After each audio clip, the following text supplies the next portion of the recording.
Hi, I'm Matthew Tosh. Junk food science is all about understanding the science linking health with diet and inspiring discussion about ways of improving the nation's eating habits. The context for the Junk Food Science News Report lesson is set by a spoof TV news report about a fictional organisation called the British Institute of Eating Control, the BIEC, which is planning to ban anyone under the age of 16 from eating certain foods deemed unhealthy. You can find this video and many other resources to help deliver this lesson at the address on the screen. The news report lesson involves a range of discussion-based learning activities to engage students in thinking about the issues of food and healthy eating. Here we see Dan Hannard, a physics teacher at Woodkirk High School near Wakefield, running the lesson with his Year 8 students. So what do we think the British Institute of Eating Control might be in charge of? Is it like when they check that all, like they don't add anything that might be bad for you or anything that might have a bad effect on you or stuff like that? What a great idea, yeah, okay. Dan chooses to use a whole class approach, but it would also work by encouraging students to discuss in pairs or small groups before asking a spokesperson to feed back. Dan plays the news report and students record the arguments presented in the video. They discuss these in small groups. Groups of 3 are ideal, and they can use the agenda provided on the sample slides. They've all got different opinions because, like, the cooks think it's good but it'll be hard to control, but the pupils think they'll get addicted because they're not getting the sugary foods and stuff. And like the parents think that when they get older they'll just want to eat more of it because they weren't allowed when they were a child, so there's no point in banning it because they'll only catch up with it when they get older. Like the parents said, they're just going to try and smuggle it in like they do with most things. The parent gets a fine, the kid does it again and again.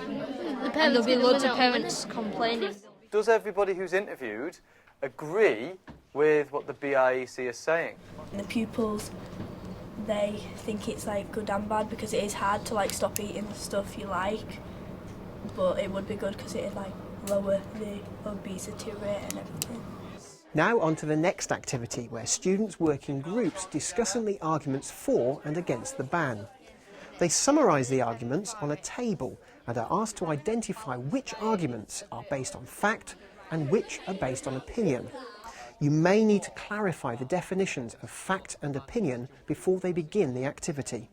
It's really bad for health and stuff, and you got obesity gives you a higher chance of certain cancers and death. So is that a fact or is that an opinion? A fact. It's a fact, yeah. If you're obese, you're at a higher risk of certain cancers. So that's certainly something you could put down in the for column and highlight it as a fact. You said most of the nation will become fat by 2050 if we don't ban junk food from the 16s. Is junk food the main cause of obesity in this country? And it could be from your parents, it could be like fat, and then you could inherit it off them. So do you mean inherited genetically, that you are predisposed to putting on weight? The students discuss the effect the ban would have on different people and are required to make a group decision about whether or not they agree with the ban. What effect do we think this ban would have on young people like yourselves, people under 16? What would be the effects of this ban if it were introduced? It might give people like more of an idea of like what junk food does to you, like, and people actually see the consequences of having it because obviously they won't get as fat from it. Families that don't necessarily have enough time, so like when the parents have either work full time and stuff like that, they normally have to use these quick prepared meals, and if you ban them to under 16s, then you're going to end up being sort of stuck. We've recognised that obesity amongst young people is an increasing problem. We've seen the facts on that, okay? And we've seen the consequences of obesity in that video. Things like increased risk of diabetes, heart disease, certain cancers. But what are the alternatives? If we don't ban junk food for under 16s, what should we do instead? They could exercise more.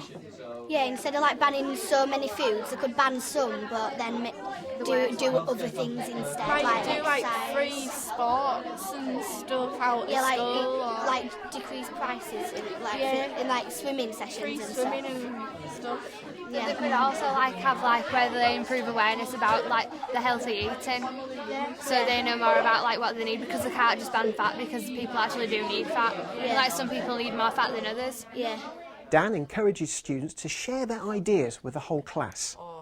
At the end of the lesson, the students vote on the BIEC's proposal. They could also vote on the alternatives suggested by different groups. So, show me your pages now, please. Green for yes, we should ban junk food for under 16s. Red, we should not. Okay.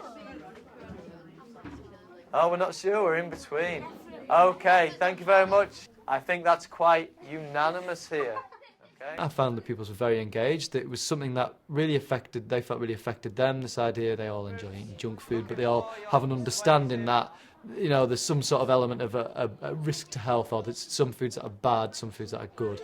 And it was nice to see the students linking in with more scientific ideas. So they were linking in ideas about exercise and activity, linking in ideas about genetic predisposition towards certain body types and that sort of thing as well. And it was quite nice to look at ideas about balanced diet, because a couple of the students in the video said, oh, you need junk food as a balanced diet. So I was able to explore that with a few groups. It really looked at what we mean by a balanced diet rather than just, oh, a little bit of everything.